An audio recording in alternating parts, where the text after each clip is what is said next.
Hi, if you want to watch exclusive content with hot girls that you won't watch on YouTube, namely where Naruto roasts Kushina and Mikoto and many other hot girls without restrictions, then visit my Boosty channel at the link in the description. Have you heard of Uzumaki? Who is this? One crazy guy. Crazy? What do you mean? You don't know? He's strange and sometimes says creepy things. Yes. My mother forbids me to even go near him. Wait. What do you mean strange? Crazy? Yeah. Why isn't he being treated? Why is he walking freely? They say that even the Hokage is afraid of him. Don't talk nonsense. The Hokage isn't afraid of anything. And him, yes. Is it really that weird? Yes. The only thing scarier than that is salty cookies. And says strange and creepy things? Is he kidding? No, he's serious. Check it yourself. No, you can't. My parents will get angry. They will. And he will also eat you. He's not a barabashka to eat. But adults say he's a monster. Creepy, crazy, and also a monster. Haha. A horror story about a strange and very scary Naruto Uzumaki was circulating among children all over Konoha, who, in general, had nothing to be afraid of, but you know children? And there is no horror story more terrifying and strange than the fable about crazy Naruto, who, however, really seemed to be not from this reality. Perhaps this is the work of the fox, who, due to the weakness of the seal, took to causing nightmares to the Jinchuriki, or maybe this is the consequences of meeting Shinigami, who clearly does not have the appearance of kind Uncle Moidator, but, undoubtedly, also professionally breaks the fragile child's psyche, but, one way or another, the unfortunate Uzumaki sees what is not there, mutters strange things under his breath and says illogical, and sometimes chilling things. And there would be no complaints about the boy, but he grows up in Konoha, beloved by all of us, where the method of treating the affect of drinking tea with the god of death was not invented, and their own crazy people were not sent abroad to straighten out their brains. And this did not affect the performance of military duty, so, after hesitating, and listening to the advice of elders in Danzo, including, having received an overdose of caffeine and nicotine, Sarutobi Hiruzen gave the go-ahead for Naruto's crusade to the academy. Naruto, what is the difference between a chunin and a jonin? How are a kunai and a sloth similar? Of course, Uzumaki's head was a mess of his fantasies, scraps of Shinigami memory and Kyuubi knowledge, and his parents, and it was so rich that it was impossible to fish out anything useful from all this, and new knowledge evaporated without ever reaching the brain. And it's not about stupidity, no, Naruto is a smart boy in general, but, as has been said a million times, strange. Naturally, he did not shine in his studies, he never made friends, but he gave birth to a whole bunch of rumors from the axiom Naruto is strange, to such insanity as the rumor that this same blonde eats babies for dinner. Children. But Naruto is really sympathetic and honest. True, his reputation and the strength of the local grannies, who are clearly suitable for wrestlers, do not allow him to demonstrate good character traits. But Iruka-sensei, after bickering with the third and completely ignoring Uzumaki, saw a normal child in the latter and began to help and support him. Well, Naruto, the exam involves creating clones. Why are you silent? Show your skills. And create similar clones? Living as if in his own world, our blonde could not help but push away his peers, who, on the one hand, wanted to get to know him, but, on the other, were afraid of the monster. It was for this reason that no one was going to pat the boy on the shoulder or calm him down when Uzumaki did not receive a protector. Although Naruto himself did not experience much grief, either not understanding what had happened, or showing miracles of optimism, or knowing what would happen in the future. It was not for nothing that he saw Shinigami, so to speak, practically the god of time, in reality. But it is difficult to say for sure. Why are you smiling like that? Aren't you worried about failing your exam? I'm sorry, I couldn't help you anyway, this is all for you, not because I'm such a bad teacher. I'm not worried. Iruka-sensei, because the game will start soon. What game? Play tag. I'll be the white rabbit. But, despite everything, somehow, Uzumaki managed to get out of the mess with a scroll. As he said, it was a game of catch-up. And once again Iruka-sensei shook his head, surprised and even a little afraid of Naruto's ability to predict events. Intuition, apparently, is highly developed. And the blonde managed to learn the Class B technique, Shadow Clone, in such a short time. Minato's genes? Quite possible. Team number 7. Uzumaki Naruto, Haruno Sakura, and Uchiha Sasuke. Why am I on a team with Naruto? At least with Sasuke-kun. Don't shout. Are you telling me what to do? No, you're just scaring them. Whom? There. There's no one there. Stop lying. There are. You just don't see them. But they are there.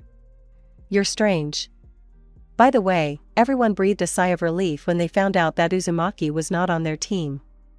Sakura was afraid of Naruto, but she quickly restored her stamina just by thinking about the fact that she and Sasuke-kun were on the same team. And Uchiha? He didn't care about his comrades, and in general he would have preferred to work alone, without ballast. In addition, it was a shock to everyone that the local idiot suddenly became a shinobi, even though he failed the exam miserably. Interesting, isn't it? But, nevertheless, the forehead protector adorns the blonde, who is currently muttering something under his breath, as always. And the audience was becoming more and more deserted, as the newly minted genin almost galloped out of the boring walls of the academy. But someone will have to return to the textbooks again when his former classmates will kill and try not to become an anatomy manual. Anyone would choose the path of a shinobi, right? So, only Team 7 remains, still waiting for their sensei, who, in fact, can't tear himself away from reading a brand new era novel by one of the Sannin, fortunately, not Orochimaru, although his tomes would become popular in certain circles and has no intention of coming on time. All the teams have already left, Sakura grumbled quietly, glancing at her watch every now and then. Why is our sensei the only one late? Catching Uzumaki's heavy gaze, Haruno frowned questioningly. Well, she didn't like Naruto, she didn't like him. If you look at your watch too often, you'll stop time forever, the blonde nodded to himself. Cover it with a bandage, and time will go faster, it won't be offended by your intent gaze. What, was all the girl could say before Naruto went back into himself. He's weird, he's definitely nuts. Haruno decided, looking askance at the source of all the horror stories. Why am I on his team? I'd agree to be with anyone, but not Naruto. It's good that Sasuke-kun is here. With a quiet creak, the future tumbled into the auditorium, looking around with a nonchalant expression and saying, "Oh, this is Team 7? Am I right? Naruto and them." The weather was pleasant with clouds and stuffiness, foreshadowing a thunderstorm with downpour and lightning, as it should be. I just wanted to lie on the grass and sip juice, but no, meeting the sensei. Although Kakashi would have preferred to sit in the shade, sip something a little stronger, and enjoy the wonderful intrigues of his fellow countrymen's brand new erotic novel, but what can you do if the third himself sat some youngsters on the Jounin's hump? It seems that this time he is forced to work by the last of the Uchiha of Konoha, the best student of the academy, and a hooligan. And the latter is the son of Minato-sensei. Hatake had never even encountered the restless bandit before, perhaps he hid so well, but they say that the boy is strange. And Sarutobi Hiruzen only shows off his false teeth when it comes to finding out the reasons for the boy's oddities, and in general the soundness of the idea of introducing Naruto to the work of a shinobi. Where is the reason? Where is the common sense? But yes, where is it written that a shinobi must be mentally healthy? That's it. Oh, this is Team 7? Am I right? A smile and eye examines the three graduates. Could it really be Uchiha Sasuke and Naruto Namake's, Uzumaki? Two headaches at once. Is the third one taking revenge for something? Not at all, no complaints. Yes, you must admit, it's a real pain in the ass. Yes, the pink-haired girl responded pleasantly and bowed slightly. Decided to make a good impression? Okay, follow me. Kakashi turned around and stomped towards the exit of the academy. It seemed that the workers had planted trees and bushes on the roof of the botanical garden a week earlier. Just the thing for a wonderful pastime. The girl admired the idea of the garden owner, while Sasuke only chuckled, and Naruto, it seemed, did not notice anything at all, continuing to mumble something under his breath. First, introduce yourself and tell us something about yourself, Hataki started his chorus, recalling all the students who had failed the test. Was he really going to send 3 more egoists back to the academy this time? What is there to tell? Sakura frowned, settling closer to Sasuke and further away from Naruto. Leaning on the railing, Kakashi spread his hands. Well, what do you like, what do you dislike, who do you want to become in the future, your hobbies, and so on. Since the girl's stream of questions did not subside, the Jounin had to be the first to share the meager information, secretly cherishing the thought of reading. There was nothing surprising in the fact that Uchiha was silent, but Kakashi could not even think that the son of Kushina, the noisy wife of the sensei, would be quieter than water and lower than grass. And while Haruno shared her teenage crushes, the man watched the boy, sprawled on the steps, openly dozing in the modest rays of the hazy sun. I don't really have a dream, but rather a goal, to revive my clan and kill one person. While Sakura admired the brunette's coolness, Naruto perked up. He raised his head, looking at the young Avenger for a minute, as if assessing his strength and the truth of his words, and then smiled sincerely. And although under normal circumstances the smile would not have caused any emotions, now it froze even better than the Uchiha statement. As if Uzumaki sees to the root and knows both the past and the future. Your turn, the sensei broke the tense silence, pointing at the blonde. And again a soft smile on the genin's face. The name will be forgotten in any case, it will drown in history, even if it is the name of Hokage, Naruto began, not looking at Kakashi and his teammates. And over time, even favorite things turn into hateful ones, just as disgusting things become cute. What if you break a watch? Then time will not run, and tastes will not change, but isn't that sad? And if all this time you were pursuing not the truth, but a disguised lie? Were you wrong? Hataki, unlike Haruno, understanding the idea, caught Uzumaki's fleeting glance at the brunette. And I like talking to them. With whom? Sakura asked with a bit of hostility and a hint of fear, moving even further away from the blonde. He smiled madly and nodded at the empty air, after which he lay down on the steps again, not listening to the sensei's further warnings about the upcoming test. And no breakfast. I don't want you to turn inside out. The sensei said the last word, after which he looked at the quiet 3 with a mocking look in his eyes. Naive, did they really think that Konoha had the same trials as the mist? Having sent the children off to trudge home in a daze, Kakashi again thoughtfully looked at the unusually calm Naruto. And the boy really was strange. And what was the reason? That was yet to be found out. Sensei, Uzumaki suddenly stopped and turned to Hataki. Do you know the tale of the Jounin and time? Having met only bewilderment, Naruto smiled. Because the Jounin did not let go of the past, tormented and tortured it, time was offended. Do you know what happens when you offend time? And although the tone was friendly, there was something cold in the smile, and in the eyes an understanding of everything that was happening. Trouble. Sensei, have you ever offended time?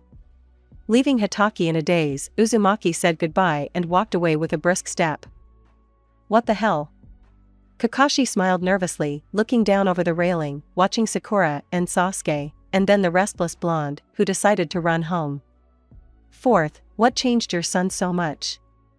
On the benefits of hanging upside down. The test that Sasuke had been waiting for so long had begun. Did Sensei promise something out of the ordinary? Let's see.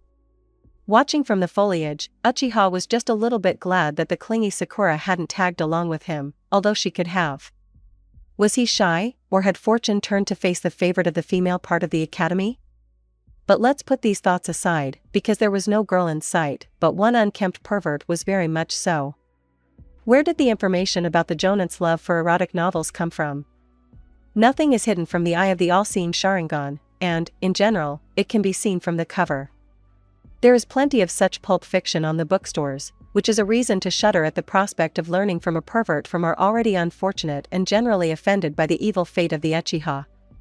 Although, right now, one blue-red impudent spot that had entered Sasuke's field of vision caught his eye.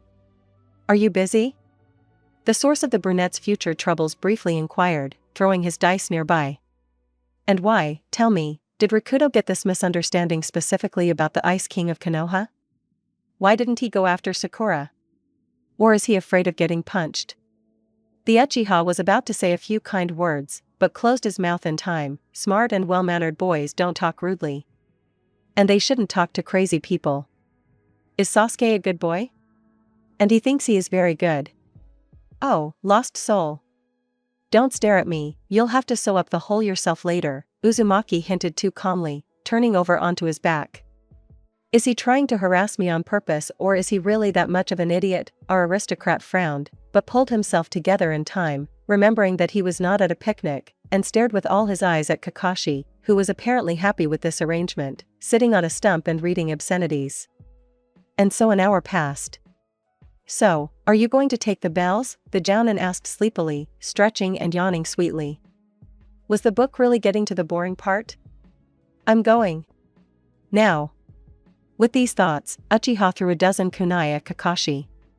You can't let your guard down, even if you're a Jounin. Missed, Naruto yawned nearby, dozing. Sasuke only chuckled, the throwing weapon hit the target. A moment later, the Uchiha realized that he was mistaken, there was a log in the place of the sensei. Where does he get it from?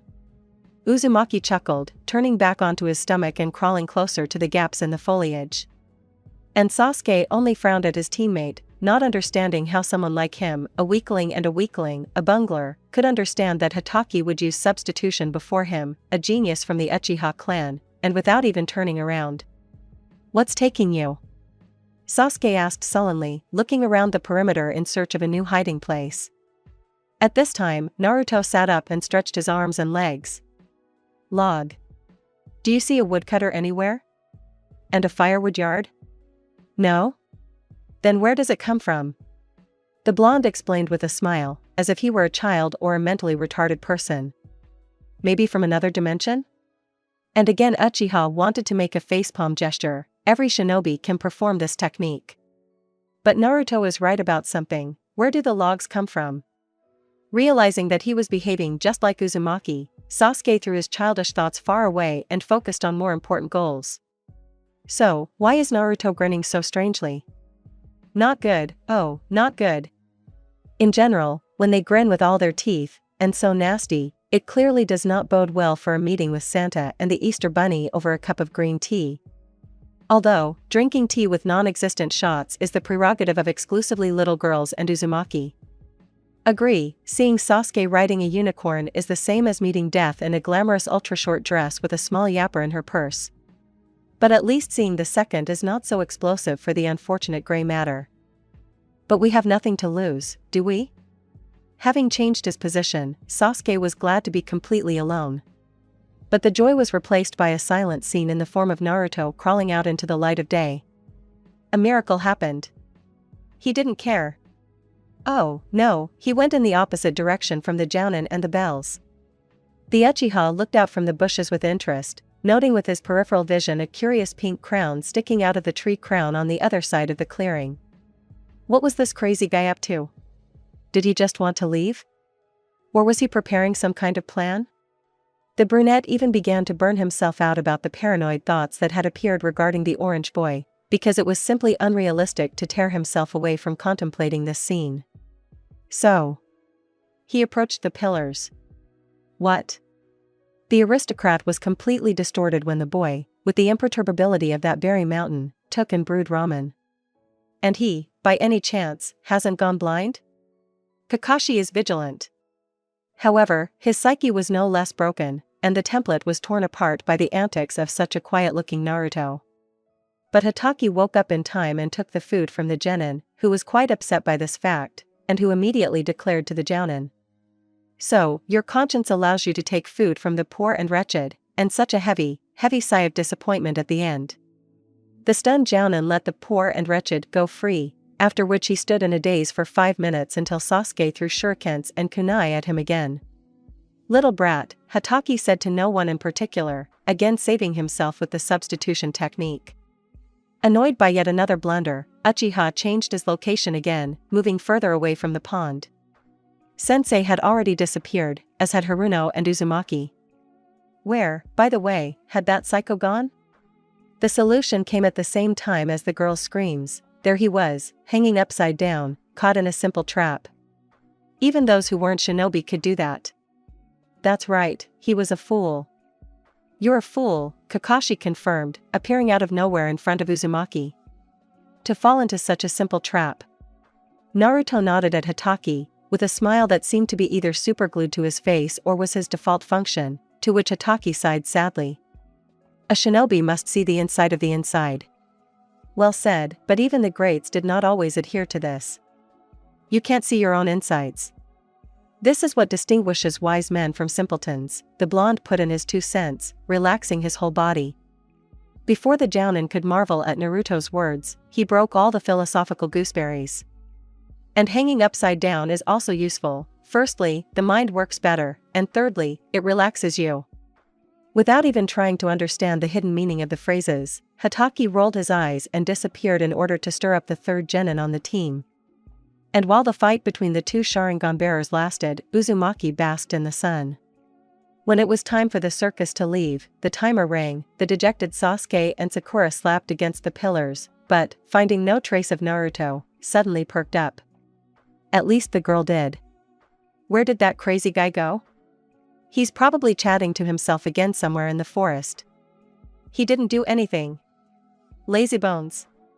But then Haruno caught the eloquent look of the love of her life and blushed to the roots of her hair. She, too, was not distinguished by her ability to act.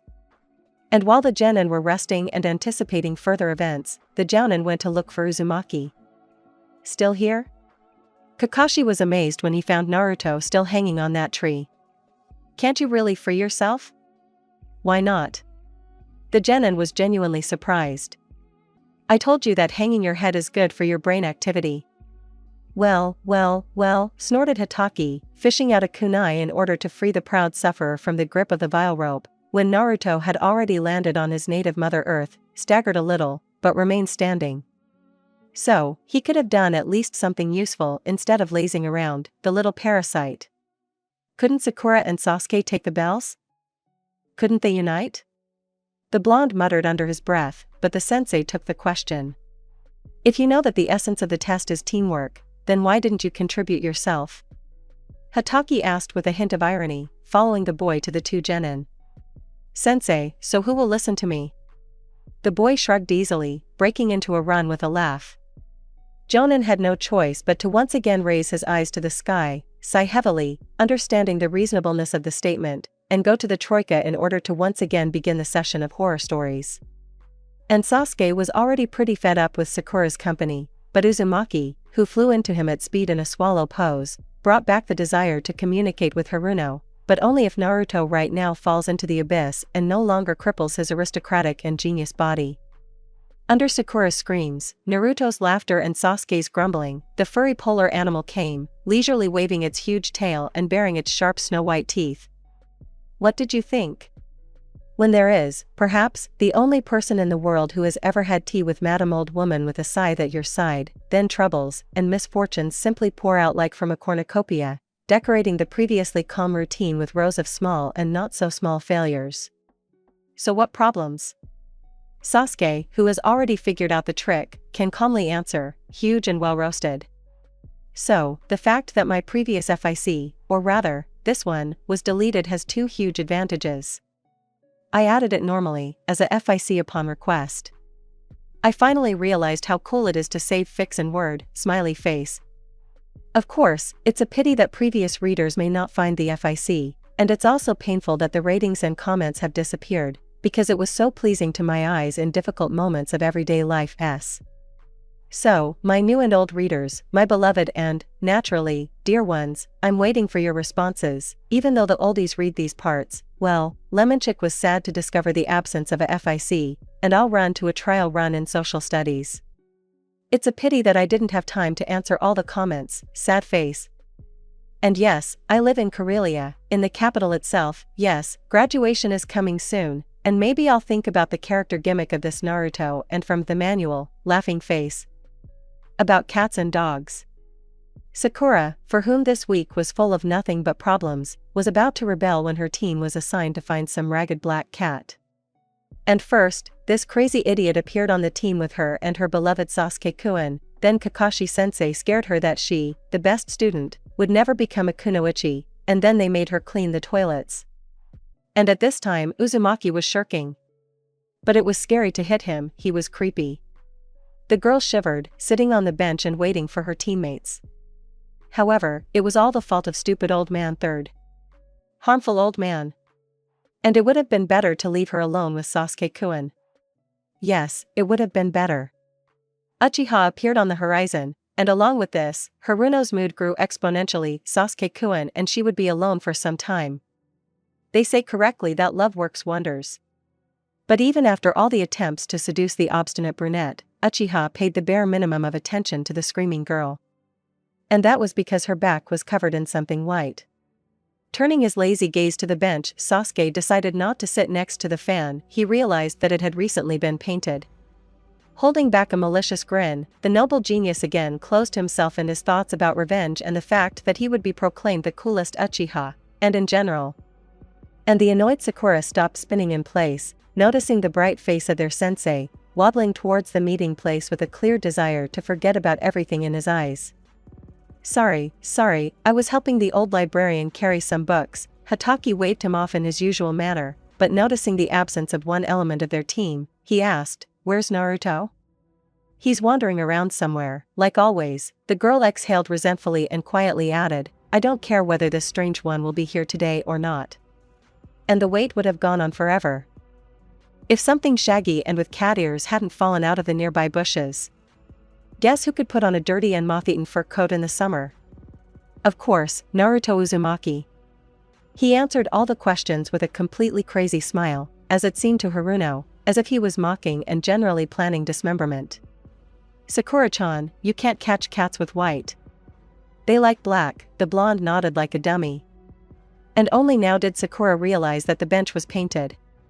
With a wild scream, she jumped up, planning to run home and change her clothes, when Kakashi-sensei stopped her, wanting with all his heart to finish the mission as quickly as possible. The target was a cat belonging to some unimportant person, but the task could not be missed. Having handed out walkie-talkies to everyone, Hatake rushed off to look for the cat. "Sensei is a lazy ass," Haruno hung her head in pain. "Now we have to look for all sorts of cats. If only they had given us more interesting missions." "Don't worry, it's going to snow soon." Uzumaki appeared silently from behind, and as soon as the girl turned around, the blonde was gone. "Strange, crazy." Sakura shuddered. "How did the Hokage let him on missions?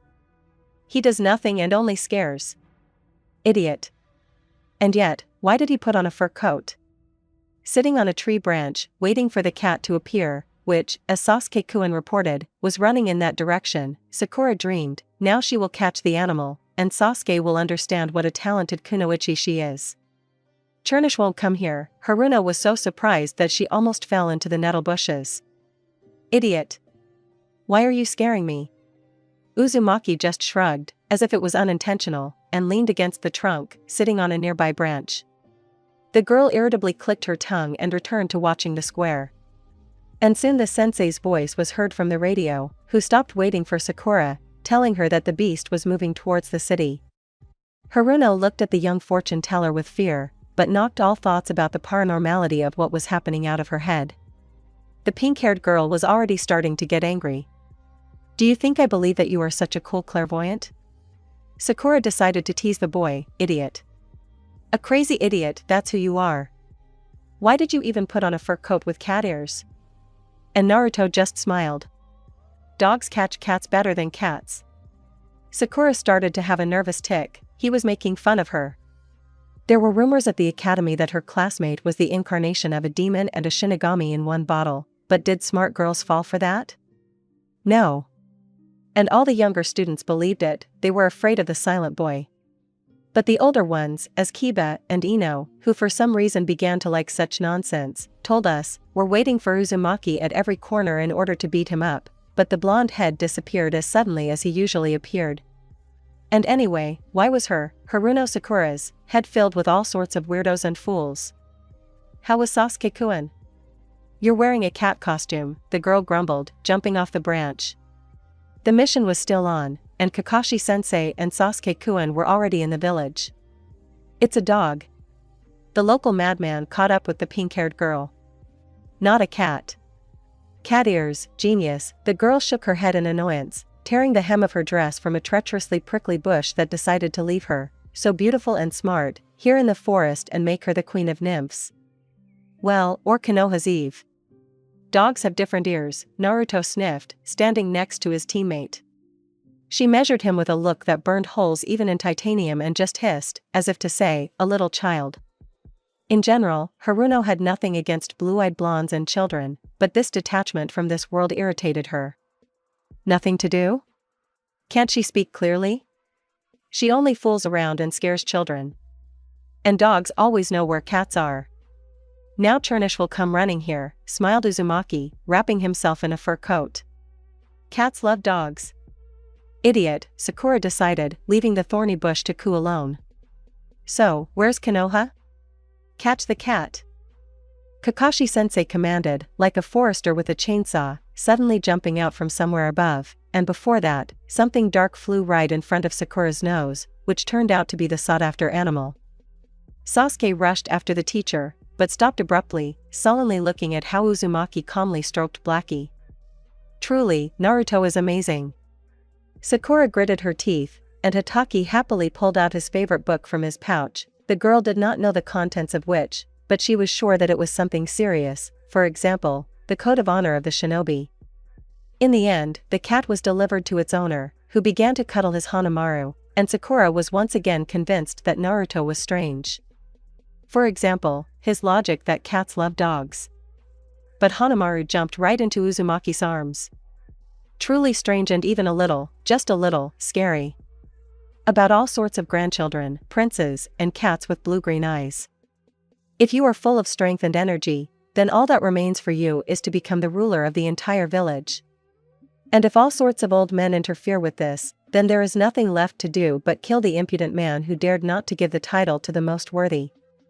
Today the assassination attempt ended in failure. The victim somehow found out about the attack plan and prepared thoroughly.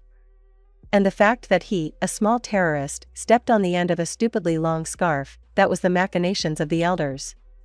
Wandering through the streets, the failed Dark Lord cursed both his grandfather, that old fart, and Ebisu-sensei, who did not understand the genius of his student, and other completely random individuals who dared to catch the eye of the failed Hokage. And if death comes earlier than expected, will it be unfair? But how do you determine how much time a person has left? Death determines this. Does that mean it always comes on time? Someone nearby muttered under his breath, which greatly irritated Konohamaru, the honorable grandson of the third Hokage, also known only to himself and a couple of children, between us as the lord of the world and simply a genius shinobi. But it always interrupts plans. That means it comes too early, but it also determines the time of death, and it happens on time. And it turns out that death comes both on time and not on time at the same time, but... Shut up. Konohamaru turned around sharply, already pretty fed up with these monologues, but immediately turned pale. Behind him was that very crazy guy that all the local kids were talking about. This is a blonde guy who is always mumbling something. If you see him, run. And why should I run away from some guy? Put your pride down, we're talking about Naruto. And who is this? You don't know? This is a madman who kills anyone who talks to him. You're lying. We'll see when you meet him. But Konohamaru didn't believe these tales. Now the guy from the horror stories should smile madly and kill him. The boy closed his eyes, expecting anything from the psycho, but he only walked past, continuing to mutter under his breath. What kind of impudence is this? When fear faded into the background, imitating a hummock, pride, fueled by an inflated self-esteem that was not childish, spoke up. In the end, when the local cannibal showed his back to our brave hero, he, without thinking properly, decided to teach the impudent a lesson by introducing him to the back of the head. But let's be realistic, of course, the unfortunate guy's ass will most likely suffer with the majestic soul of an equally majestic sandal and even more so of an even more majestic Konohamaru. However, apparently, Murphy's Law decided to make its mark here too. The guy from the horror stories jumped at the last moment. Jumped high. And the venerable grandson flew forward with the grace of a shot-down sparrow. If you want to fly, then fear the sun, new Icarus. The cannibal approached Konohamaru and smiled broadly. Help? Having measured the guy with an angry, contemptuous look, Sarutobi hit Naruto on the outstretched hand, stood up himself, showing that he did not need help. "I can do it myself." The anger was boiling inside, but the honorable grandson did not want to hit Uzumaki, he was afraid. He dodged, although he did not see the blow, which means that the legends may be true. "It's stupid to get angry, it's a waste of time," the monster responded to the rudeness with a slight smile. "Do you want me to tell you a story?" Konohamaru was stunned. A monster, a psychopath, and a cannibal all rolled into one did not take offense and even offered some fairy tales. He was truly out of this world. After resisting, namely, insulting him a couple of times, Sarutobi saw not counter anger in his direction, but a soft smile from the blonde. But what can you do when they literally want to force you to listen to all sorts of stories? Nothing. That is why the boy gave in, and Uzumaki dragged him into the forest, where, presumably, they will find the gnawed bones of the great Lord of Darkness. "Once upon a time there was a boy," Naruto began, smiling mysteriously. Konohamaru didn't particularly like the boy's constant smiling, and his father's father was the king of a small but very close-knit country. He ruled well. In the kingdom there were butterflies and fluffy cats, walking on the roofs at night and catching glowing blue-green butterflies, which made the cat's eyes glow in the dark. As Uzumaki's story progressed, the clearing they were sitting on seemed to be transformed. Konohamaru could have sworn that a couple of times he saw glowing blue-green eyes of cats in the bushes, black as darkness. Cats roamed freely around the city where the king's castle was, but only pure-hearted people saw them. The cats appeared and then disappeared, and when they were gone, gray rats with empty black eyes appeared on the streets. And they were seen by everyone who had ever done a bad deed. The boy was narcissistic and wanted to take the king's throne, each time trying to defeat the old man. Konohamaru clearly saw how the prince challenged his grandfather to a duel, but lost every time, which made his heart hard. In the end, using poison, he killed the king, becoming the new ruler of the country, but he did not know how hard the fate of a leader is. The kingdom began to fall apart, and black cats with blue-green eyes disappeared from the streets, which were immediately filled with rats. At this point, Sarutobi shuddered and turned his gaze to the narrator, who, although smiling, was clearly either irritated or upset. Meanwhile, the story continued. The prince wrung his hands and asked the migratory birds for advice on what to do, but the birds did not hear him. Then the new ruler went in search of cats. The prince searched for a long time for pure hearts, accompanied by a pack of gray rats with empty black eyes, but could not find them in the entire kingdom, so he went to the neighboring ones, but on the way there was a thunderstorm. Escaping from it, the ruler broke into one of the village houses, where a commoner lived with her son. Having demanded to provide shelter and food, the prince fell asleep on the only bed, having eaten all the peasants' dinner. And the next day there was a frost. The prince could not go, there were no warm clothes, so he stayed with the girl. Then he noticed that the rats did not dare to step on the threshold, as if they were afraid of something.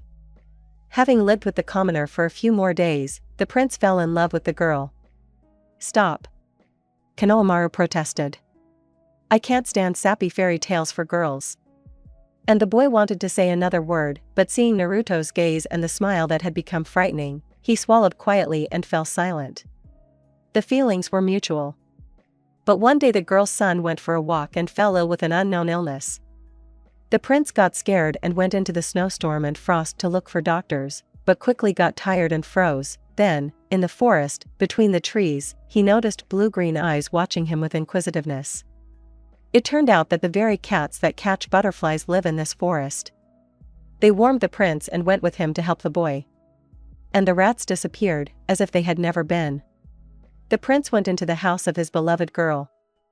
And was dumbfounded. Everywhere he looked, there were black cats with glowing eyes. They were here from the beginning, but the young ruler did not notice this, his heart was black. They cured the boy, and the ruler went home with his bride and son, and their cats were already wandering around the capital, catching gray rats, cleansing hearts. The prince realized that he was an idiot. However, he remained an idiot, Uzumaki shrugged. And troubles followed the prince to the end of his life. The end. What? Sarutobi frowned. I didn't understand anything. Naruto just smiled. And how can you understand that? Belly. Konohamaru just sighed in frustration, and then went home to apologize to his grandfather. not noticing the piercing blue-green eyes that were looking at him with curiosity from the foliage of the tree under which Naruto was still sitting. "See you tomorrow." The boy shouted and started running. Because it was already getting dark, his parents were probably worried. "See you," Naruto waved and looked up. "Want a scratch behind your ear?" A contented rumbling sound was heard from above. "I confess, I haven't posted for a long time. Probably the hardest FIC for me, since I'm a perfectionist. I'm constantly editing something, and sometimes even deleting a chapter. It was a good idea to make the fifth a collection of short stories on one topic, 3. I hope it didn't turn out too confusing and stupid. I make up the tales myself, I confess, they are banal and incomprehensible, but if you want, I can decipher this brainchild of symbolism X. However, the metaphors here are the most trivial. I promised to post more the day before yesterday, but because of a family scandal and a sudden history test, I delayed it. Forgive me, the sinner. And finally, I stand in Jiza before the readers, those who read my other fanfic How to Sell Konoha. A guide for dummies. Forgive me, I will not write a continuation soon, because I am editing the existing chapters, starting with the first one, because my mania for improving everything does not let me sleep at night. When I finish, I will post the rewritten chapters. I will write what has changed, so that you do not strain yourself by rereading, and new ones. Minutes when Death plans his work schedule in advance. And again cats. Sakura, of course, loved these undoubtedly useful animals, since she was very afraid of rats, although she did not want to admit it, but it seemed that cleaning toilets and catching cats was the only thing their teen was capable of, according to the harmful old man third. And how could she, a beauty and a smart girl, and Sasuke, the unsurpassed Uchiha, the ideal, vegetate on these ridiculously unnecessary missions? Of course, the cleanliness of the toilet seat is important, perhaps, and it is a pity for the missing pets, but less useful people for society can be useful for this. For example, Ino, Shikamaru, and Chuji. Their missions are more challenging. Ino told me about how they caught bandits. Their sensei is not so lazy. Sasuke-kun. Good morning. The girl was glad to see the brunette so quickly. It was better than standing with Naruto and listening to his muttering. Even if it was delirious, but, frankly speaking, very curious. Just don't tell anyone. Having adjusted her shock of cherry petal-colored hair, the girl checked the bench for any wet paint that had so insidiously ruined all the fun, but, not finding what she was looking for, she calmly sat down, expecting Sasuke to plop down next to her. But, as everyone in Konoha knows, Naruto is more likely to express himself clearly and to the point than the Uchiha to share the bench with someone. And again, this blonde was late. Haruno sincerely hoped that this was a mistake and that Uzumaki would be excluded from their team, but this did not happen. Probably the third's tricks. Naruto. You're late as always. Even Kakashi-sensei is faster than you. We have missions, not kindergarten. Sakura flared up when a blonde head appeared on the horizon. Naruto gave everyone present a smile, and after Haruno's words, he tilted his head to the side and shrugged. These are all dirty insinuations. Choking with indignation, therefore missing the meaning of the phrase and its clarity, which, as was said earlier, was definitely not typical of such an unusual person as Naruto Uzumaki, Sakura flared up with righteous anger again. Do you even look at your watch? Do you know what time is? If you look at the clock too often, time will be offended. And if time is offended, then it is absolutely not good, there will definitely be troubles. And the clock always lies. How can you measure what is not there, with what is? Somehow it is illogical. Naruto nodded to himself again, and seeing Sakura's face, he shrugged. Do you feel that time is slowing down and then speeding up? You tried to pass the time. But it is not passing. That is where all the problems come from. The girl felt a sympathetic look on her, which belonged to Sasuke. Was Naruto brainwashing him with his delusional rantings? However, it doesn't matter. The point is to catch a cat again. The daimyo's wife's cat. And how did the animal end up in Konoha? A mystery of global scale. Where's your cat-dog costume? Haruno asked mockingly when Kakashi disappeared somewhere and Sasuke chose to run 20 meters to the right of Uzumaki and Sakura. It's useless to catch cats, Naruto shook his blonde head. A cat is a cat, so that it can disappear and appear. The brown carcass of the unfortunate animal flashed ahead, and the genin picked up the pace. This time they had to do everything faster, the mistress was waiting. Sakura gritted her teeth, again these small missions, no training, no battles. Boring. Already planning to direct all her anger at Naruto for his latest stupidity, the girl turned to him, but saw only emptiness. He ran away again. He's shirking. Haruno flared up, biting her lips in annoyance. Sasuke chuckled, what else to expect from Uzumaki? Why am I shirking?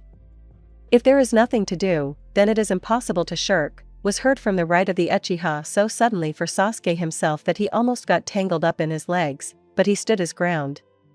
Two pairs of eyes stared at the lazy man extremely indignantly and with obvious notes of irritation, but all phrases and even snorts stuck in his throat. Uzumaki was holding in his hands the very cat that belonged to the wife of the ruler of the Land of Fire, which they had been trying to catch up with for a long time. Purely on autopilot, continuing to run, the two genin did not notice the ditch in front of them, stumbled, and flew into the bushes, fortunately, not thorns. And Naruto jumped onto the lower branch of the tree, under which Sakura and Sasuke were lying, like a cat, and the animal in his hands lay humbly, arrogantly staring into the faces of the stunned genin, and with his whole appearance showing his gloating. Nasty cat. But just as Haruno was glad that the mission had once again ended in victory, and even though Uzumaki had gnawed the winnings, even though the dress was in green spots from the grass, this running around had ended by lunchtime, and that was the main thing. The cat, as if frightened by something, hissed, began to break free from the blonde's embrace, twisted away, and jumped into the tall grass. The girl grabbed her head, unable to understand that Naruto was not the king and god of cats. But Tora was scared of something. It was quiet around, the birds were chirping, and the wind was ruffling the treetops. And this somewhat aggravated the situation. If cats usually cling to Uzumaki, then why did the favorite of the first woman of the country react like that this time? Sakura shifted her gaze from the bushes to the blonde and extremely strange teammate, frozen like a statue. Naruto? Sasuke also noticed this absent gaze and creepy smile. The wind intensified. It ruffled the treetops, dropped lower, rushed through the bushes, crawled under clothes, causing goosebumps. The singing of birds receded into the background. For a minute the forest became damn scary, with a bit of mysticism, the kind they describe in horror stories. Sakura was afraid to move, to blink, as if she did this, she would die. Or something so terrible would happen that the Shinigami would seem like a very friendly creature. Sasuke swallowed nervously. This only got to him in nightmares, when his brain again stirred up memories of Itachi's Genjutsu, of that night. And then he woke up in a cold sweat and trembled for a long time, since the impressions and emotions did not want to dull. And then everything returned to normal. Sakura, standing still won't stop time, Uzumaki said with his usual smile, jumping down and disappearing right away. However, it didn't matter. He muttered something, didn't he? The girl whispered, still not moving. She heard something in this wind, something frightening, ominous, like when fortune tellers predict death. No, like when you yourself feel that soon someone close to you may be in serious danger. It is intuition, squeezing the throat, terrible dreams, and worry about whether everything is okay with a loved one when he is on the road. All together in one wind. Uchiha clearly realized that there was a familiar spirit of death in this wind.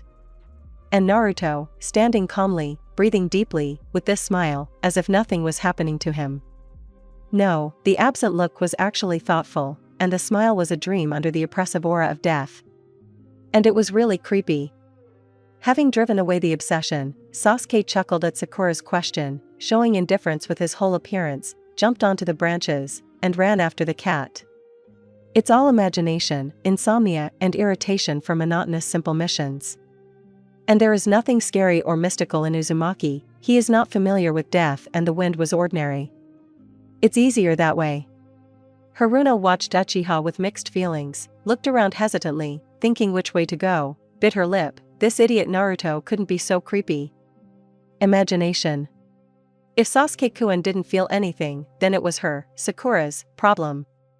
She should visit the melanin. It seemed that the cucumber diet was causing consequences in the form of hallucinations. But there was definitely something. These feelings and emotions still remained, and everything inside was shaking. Rustling was heard from behind. If you think too much about death, you will become the living dead. What? Sakura turned around, but saw no one. Was that Naruto's voice? The girl laughed nervously, twirling a strand of hair around her finger. I'm definitely hallucinating. And, to prevent things from getting worse, Sakura tried to throw all the gloomy thoughts out of her head, occupying them with thoughts about the cat, while heading towards Konoha. Perhaps the animal would rush there. And after 5 minutes of wandering, Sasuke and Naruto literally fell out of the bushes on her, as if they had been rolling in the mud, scratched and in torn clothes, but with a cat in their hands.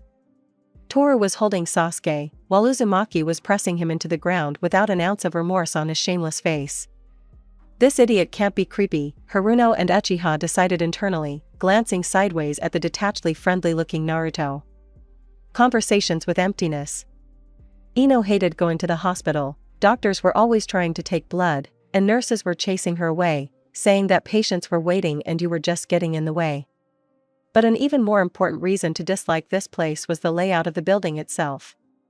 What a labyrinth!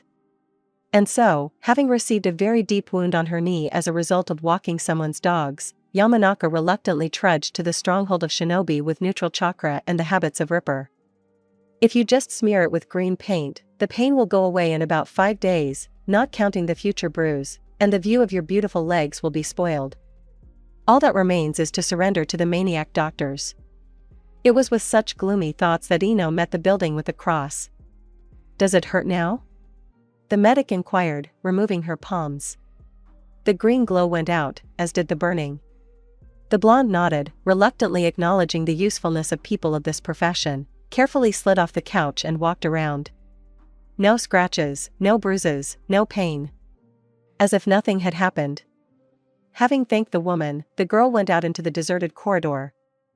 Intending to pop into a couple of shops on the way home, so to speak, to compensate for all the torment, but fate had other plans. The corridors seemed to be closed, and Ino cut circles, passing by the same vase of geraniums. With a displeased hiss, cursing the architect 3 times, Yamanaka, seeing the stairs, rushed towards them. What floor is this? 3rd? 2nd? There were no people along the way, only voices could be heard somewhere in the distance. Probably in the wards, Ino thought, not really listening.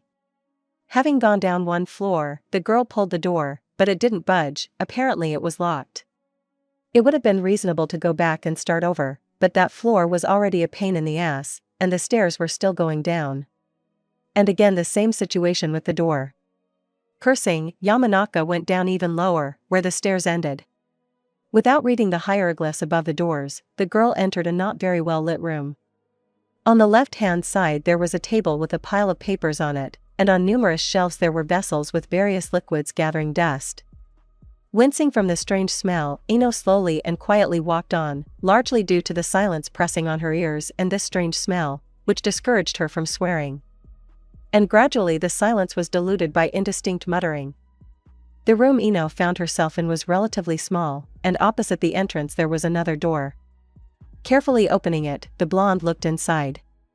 A large hall, around a couch with something on them, and this something was covered with fabric. Morgue. Yamanaka realized with horror. Her legs didn't give way, but they became weak, not allowing her to move a single step. And the muttering became clearer. Soon, in the semi-darkness, her eyes caught the figure of a boy sitting right on the floor among the dead, mumbling something. Listening closely, the curious Barbara clearly felt that it was some kind of dialogue. Death is not life, life is not death, the elusively familiar boy shrugged. Do you think that the troubles ended there? Do you feel yourself? Do you exist? That means there are troubles. And if there are no troubles, then there are no you either.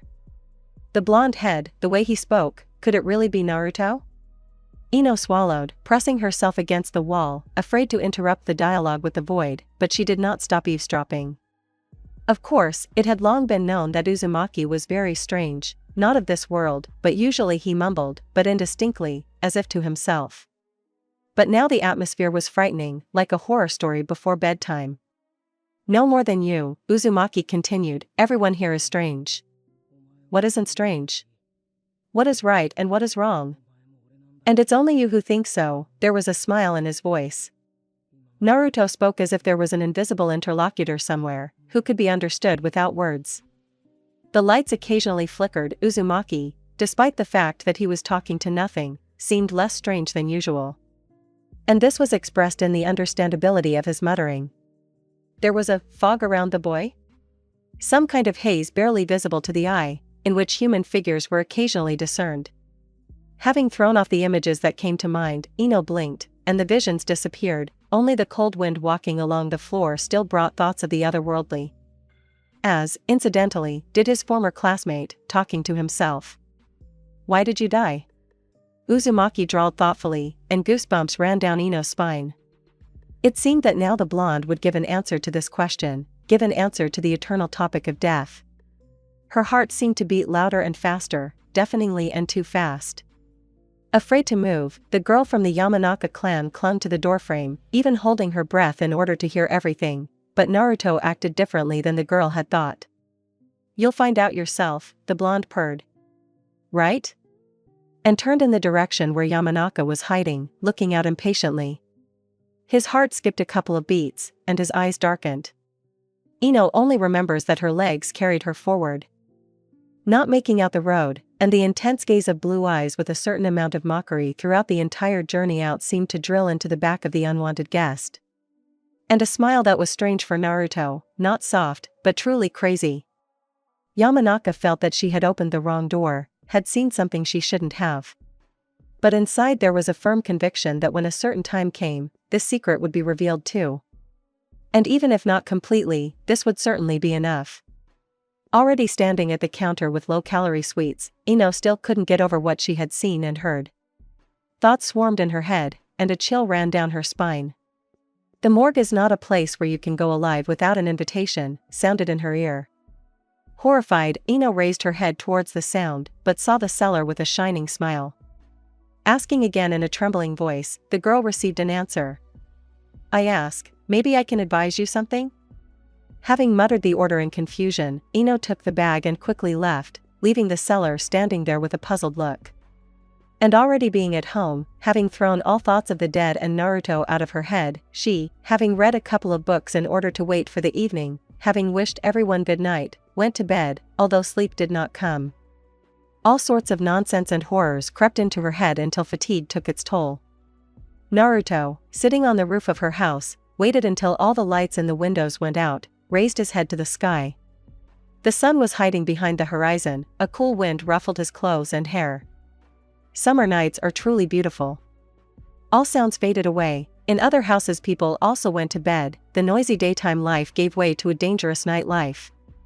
And again the wind rose and in its rustling there was a quiet, barely audible whisper. Are you afraid? She'll forget everything, Uzumaki stretched, looking around at the bar signs burning in the distance. What seems strange and abnormal to a person is usually ignored or forgotten. People don't like the inexplicable and the unknown. The rustling sound was repeated. As you say. Naruto walked along the edge of the roof and jumped down, disappearing into the shadows. Sometimes you can be normal. But only alone with this rustling whisper. And again, he will have to carry out his orders. At the same time, a figure of a man, most likely a boy, appeared in the cemetery. And a quiet muttering was carried by the wind through all the nooks and crannies of the territory of ghosts of the past. And random passers-by, having only heard it, cringed and quickly ran away. Only boys who decided to prove their courage, watched in horror as the shadow of a man walked between the graves, as if guarding them. And then a new village horror story about the guardian of the cemetery was born. But some assumed that it was Naruto Uzumaki. The strange blonde answered direct and hidden questions regarding communication with the dead with a soft smile. It's all nonsense. Naruto and cemeteries? It can't be. Don't be a fool, Ino laughed when the kids looked into her shop to tell a new story, but something inside told her that legends are not just made up. There is always some truth in them, and in some there is less lie than truth. What am I thinking about? The girl shook her head, adjusting her tail so that Sasuke could notice her beauty. And why think about all sorts of weirdos and freaks? I told you this FIC isn't abandoned. In principle, I'm taking a risk by posting this chapter. Many people were in a positive mood, and here I am, and I posted something about death and morgues. In general, the atmosphere is created with monstrous efforts. Well, you probably forgot that Sakura initially noted that Ino was interested in all sorts of mystical things with a bitter side dash. Life was a failure. At 19, a cashier with no desire to go to college, and the boss is a shrew in perpetual PMS. But as soon as I opened my eyes in another place, took the place of a girl named Ino, troubles poured out like from a cornucopia. There are more and more time travelers. My brother ends up in the clutches of some crazy experimenter. The village elite is up to something, and they start to suspect, and the only thing I can do professionally is steal sweets from stores. If you've watched the series Dead Like Me, you may notice the similarities in the protagonist's torment and longing for something that was not appreciated before.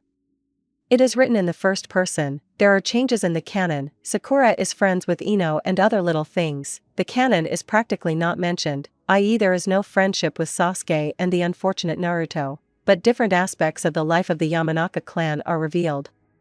Drama, comedy, absolute canon pairings, nothing new, possibly psychology, lots of thoughts and reflections. Crown, princess.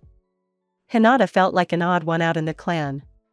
Her entire family was strong. The Byakugan could compete with the Sharingan. All members of her family were masters of taijutsu. The Hyuga were the elite of Konoha. And she was unworthy of the title of princess of the clan. Hinata trained long and hard, but Hanabi was more talented in everything. A blow. The training dummy was covered in dents and furrows from kunai, but that was not enough. She was weak in body and spirit, in her own opinion. A hindrance to everyone. A blow. A lump rose in her throat. She could not hold back unwanted tears, and Hinata, leaning her back against the dummy, slid to the floor, hugging her thin knees with her hands. Biting her lip, the girl inhaled convulsively. Her father was ashamed of her. Her brother Niji hated her, and her own sister despised her. Should she continue training if there is no result? Maybe she will simply become a carrier of the Hyuga genes? Hinata shook her head. Where did such thoughts come from? After all, she is very far from her clanmates. A black sheep, defective.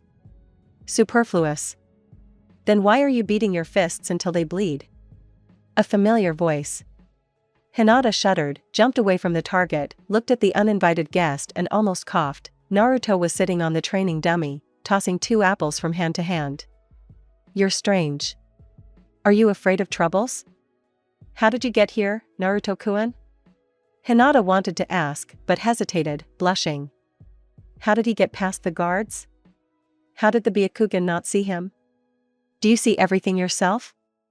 Do you see what you know, or do you know what you see? People are moles, they don't see a grain of sand in front of them. No troubles, no salvation. Not even themselves. Naruto smiled. He always smiles and never frowns. Blissful. Happy. But are people who show everyone their smile so happy? Hinata looked around warily, listened. There is no one. When she is at home, no one needs her. No one looks after her. She is definitely superfluous. Why do you eat? Just like that? You want something. They want something from you. And you are superfluous. You offend everyone. Hinata stared at her fingers. She had Kurenai-sensei, Kiba, and Shino, and she couldn't let them down. If she was weak on missions, she would become an easy target, and then the boys would have to risk themselves for her, so stupid and useless. She wanted to become strong like her father and kind like her mother. That was her dream. But it just wasn't working out. Her training was wasted. And troubles are afraid of you. When you are not afraid of them, Uzumaki smiled wider. Hyuga raised her head, looking at Naruto with disbelief. He was encouraging her? Thank you, Hinata muttered timidly, looking down again, Naruto-kun. But he was gone. Nowhere. And only a light draft carried. Fight against troubles.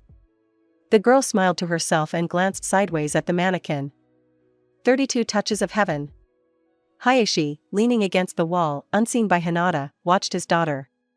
She was very weak, she had no leadership qualities. Hanabi was more talented than her, but Hinata was unusually diligent. To train until her blisters were bloody and, despite the pain, to continue. When did she become strong in spirit? She would never become the head of the clan, but as a warrior. TCH, Hyuga gave his firstborn a short, hard look and moved away from the wall. She's too far from that. But someday, maybe she'll live up to her lost hopes. After all, she has his blood in her. The princess will become a queen. A chuckle came from behind, but, again, there was no one there. Shaking his head, driving away the obsession, the clan leader decided to drink tea. He needed to think about the future of his firstborn more carefully. Genius and madman. Sometimes Shikamaru gave in to despondency. Only occasionally. He became a shinobi simply because his parents wanted him to, and he just went with the flow. Whether he would be a shinobi or not, who cares? Either way, he would have to work. But he was lazy. What did he really want? Just to look at the clouds or to do something important, to help someone, so that he wouldn't reproach himself for a useless life? But all this was so problematic. Was it really impossible to know everything in advance? Isn't it boring to know the next day? Shikamaru slowly turned his head towards the familiar voice. The local weirdo, Naruto Uzumaki, was lying not far from him on the roof, hanging slightly, looking with interest at the passers-by below. But then there won't be any mistakes. No one will get hurt, Nara snapped, leaning back. Why do they always bother him? If you try to fix something yourself, you can cause trouble. Naruto continued to smile sincerely, like little children on holidays, having received a whole bag of candy. Shikamaru didn't want to admit that Uzumaki was partially right, but he didn't want to argue either. It was too problematic, and the day was so nice. It was. Although no, even then the despondency was eating away at him. If you constantly think about the next day, you'll wake up an old man, Naruto laughed, as if making fun of his, Shikamaru's, problems. But then the weirdo's face smoothed out. Think for yourself. Do what won't bring troubles to others. Don't offend time. The reindeer herder raised himself up on his elbows, looking at the back of his former classmate, who had managed to move from his usual place and sit down on the edge of the roof right in front of Nara. Can you speak normally? Shikamaru asked skeptically, no longer hoping for anything. Talking to Naruto was an entertaining pastime, perhaps because madmen were always more interesting to the genius than ordinary people with their petty problems. In the heads of madmen there are whole new unexplored worlds. They have an illogical point of view and have their own opinion for every statement. They do not depend on other people's opinions, do not lie, do not burden you with problems. Who knows? The boy shook his head. Shikamaru chuckled. I think you're perfectly aware of yourself, the genin retorted, ignoring the clouds. At the moment, the blue-red spot in front of him was more interesting than the weather. But you yourself don't know much about Shikamaru. Gotcha, the genius noted contentedly. Uzumaki pleasantly surprises more and more often. And what can you say about Shikamaru Nara? The reindeer herder asked with an anticipatory smile. Naruto stood on the very edge, as if not noticing the height, and turned around sharply. Don't be afraid to choose, this is your life with your troubles. Without them it will be boring. And you will still be able to find a way out, right? He smiled sincerely, laughed without any malice. Hated by everyone, having become the hero of more than one horror story, he continued to be bright, like a child. Everyone else at his age had long since lost touch with childhood. Largely because of the life of a shinobi. He was feared and hated partly because of this serene look, because he smiled softly at any rudeness. He is strange and incomprehensible. And also misunderstood. Really? But these are my own problems. Naruto spread his hands, standing on the very edge. Mistakes are a part of life. And sometimes they are friends with a lucky chance. He waved his hand and jumped down. He was not there below, nor on the neighboring roofs. But Shikamaru was not surprised by this. This is all normal, as it should be. Naruto, who helps everyone but does not allow anyone to come to him, disappears, and his next interlocutor thinks how little he knows about Uzumaki. In the end, this is how Konoha's weirdo should be, an inconspicuous assistant and advisor, not asking for anything in return. How ironic to see such a phenomenon in a world where a mercenary is the most important job, where children are taught to kill from an early age. Shikamaru stretched out, basking in the sun. Yes, it was still so stressful to think about the future. And let him be a shinobi. But not one who kills, but one who saves innocent people, his comrades, and the country. Protects the fragile peace. It is, of course, problematic, but worth it. Underscore underscore underscore underscore underscore underscore underscore underscore underscore underscore underscore underscore underscore underscore underscore. Well, yes. Phew. But at least I finished the second drabble, which gave me mental constipation. Ho ho, I was at the School of Activism. And it was unforgettable. And I finally mutated into a Whovian. Where are you, Doctor Who and Merlin crossovers? I once came across a FIC where Ten and Rose ended up in Camelot, but the Doctor didn't believe in magic, and then Merlin appeared to the people. But I lost it. People, maybe you have something similar in mind? It's a pity that you can't set crossover parameters on Ficbook. It would make my life easier. Oh, yeah, I have a sore throat. Sorry for the delay in the chapter, ho. Note 5. Naruto gives advice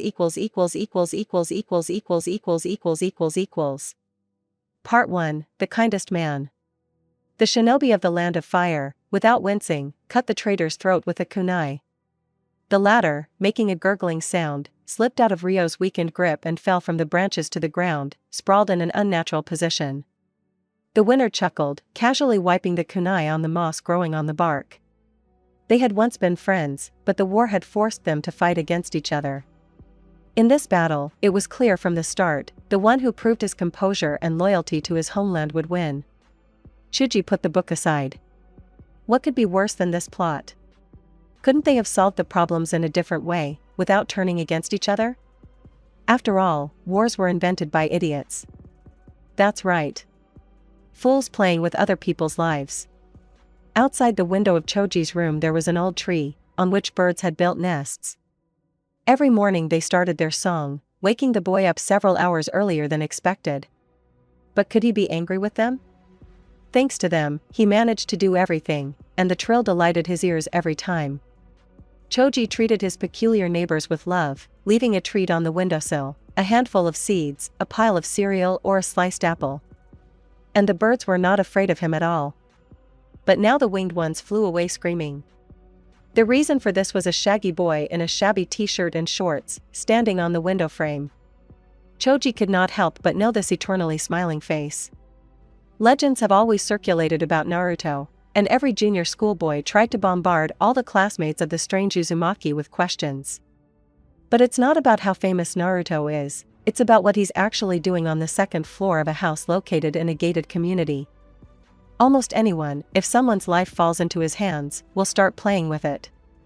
This is the very duty of a shinobi: sacrifice others if the situation demands it, sacrifice yourself if it is the commander's order. Wars in general are still those troubles. And even if time wants to carry horror, any person will simply plug his ears and close his eyes. Why would he do that? And then a small quarrel, Naruto jumped into the room silently, tilting his head to the right side, and bam. Trouble, war. After the end, everyone will forget again. And time has nothing to do with it. This is a selfish thought. Everyone thinks about themselves. Chuji even moved away from his former classmate, he had already intruded into his personal space. He frowned and shook his head. Not true. Not everyone thinks only about themselves. Uzumaki turned around, walked to the window, paced the room, stopped and bent down, touching the carpet with his palms. Those who suffer the most.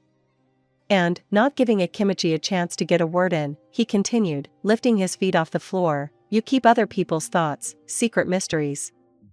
And no one knows about yours. And your grievances accumulate. And what will happen next? An explosion of troubles. The boy balanced on his hands, taking steps forward and back, carelessly swinging his legs and managing to whistle an obsessive melody.